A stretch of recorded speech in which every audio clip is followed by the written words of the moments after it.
Jai Sairam. Welcome back to my channel. இன்றைக்கி இந்த பதிவில் இந்த வருடம் 2025 இந்த ஐப்பசி மாதத்தில் தேய்பிறை சஷ்டியில் முருகப்பெருமானுக்கு எப்படி வழிபாடு செஞ்சோம், என்ன நம்ம படைச்சு வழிபாடு செஞ்சால் நம்மளுடைய வேண்டுதல் நிறைவேறும் அப்படின்றத பற்றி இந்த பதிவில் நான் ஷேர் பண்ணுறேன்.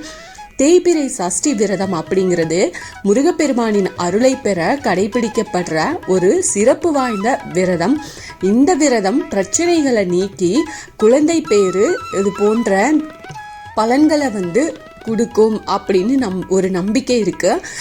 எடுக்கும் முயற்சிகளில் எல்லாத்துலேயுமே தோல்விகளை மட்டுமே சந்திக்கிறவங்க சஷ்டியிலம் விரதம் இருந்து முருகப்பெருமான வழிபாடு செஞ்சீங்க அப்படின்னா நிச்சயம் உங்களுக்கு வெற்றிகள் அப்படிங்கிறது வந்துக்கிட்டே இருக்கும். ஒவ்வொரு மாதமும் வரும் பிரதோஷம் சிவபெருமானுக்கும், ஏகாதசி பெருமாளுக்கும், சதுர்த்தி விநாயகருக்கு எப்படி உகந்ததோ அதே போல மாதந்தோறும் வரும் சஷ்டி திதி முருகப்பெருமான வழிபாடு செய்யறதுக்கு, அவரது அருளை பெறுவதற்கும் ஏற்ற நாள்னே சொல்லலாம்.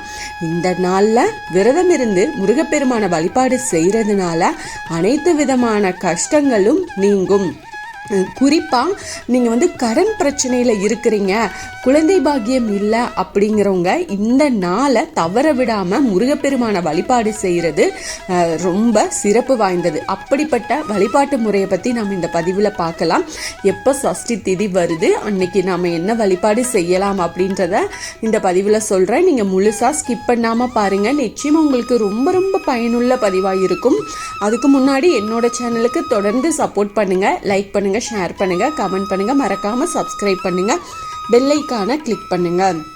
இந்த ஆண்டு நவம்பர் 10 திங்கட்கிழமை அன்னைக்கு தான் முருகப்பெருமானுக்கு மிகவும் உகந்த ஐப்பசி மாத தேய்பிறை சஷ்டி திதி வருது. இந்த நாளில் அதிகாலையிலேயே எழுந்து குளிச்சுட்டு வீட்டை சுத்தம் செஞ்சிருங்க. வீட்டின் பூஜை அறையில் உள்ள முருகப்பெருமான் படம் இல்லை சிலை வைத்திருக்கிறீங்க அப்படின்னா அதையும் துடைத்து சுத்தம் செஞ்சு சந்தன குங்குமம் வச்சு செவ்வரளி பூக்கள் சூட்டி சர்க்கரை பொங்கல் இல்லைன்னா பாயாசம் இது போன்ற இனிப்புகளை ஏதாவது முருகப்பெருமானுக்கு நெய்வேத்தியமாக படைச்சு வழிபாடு செய்யுங்க. அதிகமாக கடனில் இருக்கிறீங்க, தீராத பிரச்சனையில் சிக்கிட்டு தவிக்கிறீங்க அப்படின்னா, அது போல் நீண்ட காலமாக குழந்தை பாக்கியத்துக்காக காத்திருக்கிறீங்க, ட்ரீட்மெண்ட் போயிட்டுருக்கிறீங்க அப்படின்னா இந்த தேய்பிறை சஷ்டி நாளில் முருகப்பெருமானுக்கு காய்ச்சிய பாலில் தேன் கலந்து நெய்வேத்தியமாக படைச்சு வழிபாடு செய்யுங்க. சீக்கிரமே நீங்கள் நினைக்கக்கூடிய அந்த நல்ல விஷயம் உங்களுக்கு கிடைச்சி நல்ல பலன் கிடைக்கும். வீட்டில் வேல் வச்சிருக்கிறீங்க அப்படின்னா அந்த வேலுக்கு என்ன பண்ணுறீங்கன்னா தேனால் அபிஷேகம் செஞ்சு வழிபாடு செஞ்சுட்டு வாங்க, நல்ல பலன் உங்களுக்கு கிடைக்கும். அதோட முருகப்பெருமானுக்கு மிகவும் பிடிச்ச கந்த சஷ்டி கவசம், திருப்புகள் இதில் எதையாவது பாராயணம் செய்யுங்க.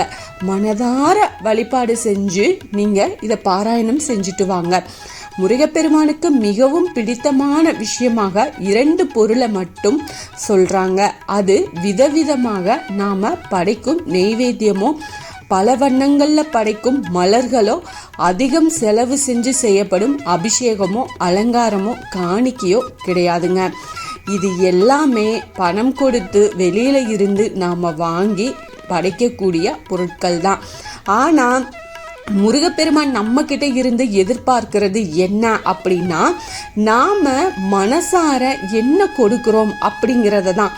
அப்படி முருகப்பெருமானுக்கு நாம கொடுக்கும் அவருக்கு பிடித்தமான 2 விஷயங்கள் சொல்லப்படுது.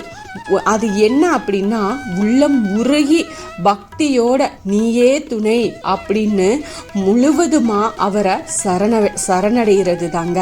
இன்னொரு விஷயம், தன்னுடைய பக்தர்கள் மனம் உருகி பாடும் திருப்புகளும் கந்த சஷ்டி கவசமும் தான். இந்த 2 விஷயம் முருகப்பெருமானுக்கு ரொம்ப ரொம்ப பிடிச்ச விஷயங்க.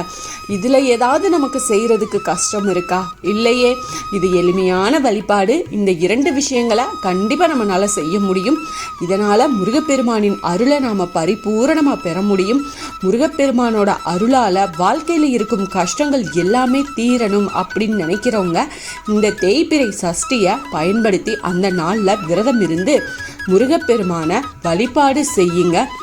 அதுலேயும் நவம்பர் 10ஆம் தேதி வர்றது ஐப்பசி மாதத்தில் வரும் தேய்பிறை சஷ்டி அப்படிங்கிறதுனால இது மிகவும் சிறப்பு வாய்ந்த நாளாக பார்க்கப்படுது.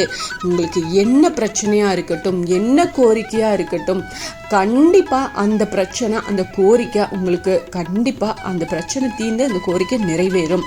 நீங்கள் நம்பிக்கையோட இந்த வழிபாடை செய்யுங்க. கைமேல பலன் கிடைக்கும். இந்த பதிவு உங்களுக்கு பயனுள்ள பதிவாக இருக்கும் அப்படின்னு நான் நம்புகிறேன். இதில் ஏதாவது சந்தேகம் இருந்தால் எனக்கு கமெண்ட்டில் கேளுங்க, நான் பதில் சொல்கிறேன். என்னோட சேனலுக்கு தொடர்ந்து சப்போர்ட் பண்ணுங்கள். லைக் பண்ணுங்கள், ஷேர் பண்ணுங்கள், கமெண்ட் பண்ணுங்கள். மறக்காமல் சப்ஸ்கிரைப் பண்ணுங்கள், பெல் ஐக்கானை கிளிக் பண்ணுங்கள். இது போல் எனக்கு தெரிஞ்ச ஆன்மீக பதிவுகளை உங்ககிட்ட நான் ஷேர் பண்ணுறேன். Thank you friends. மீண்டும் அடுத்த பதிவில் சந்திப்போம்.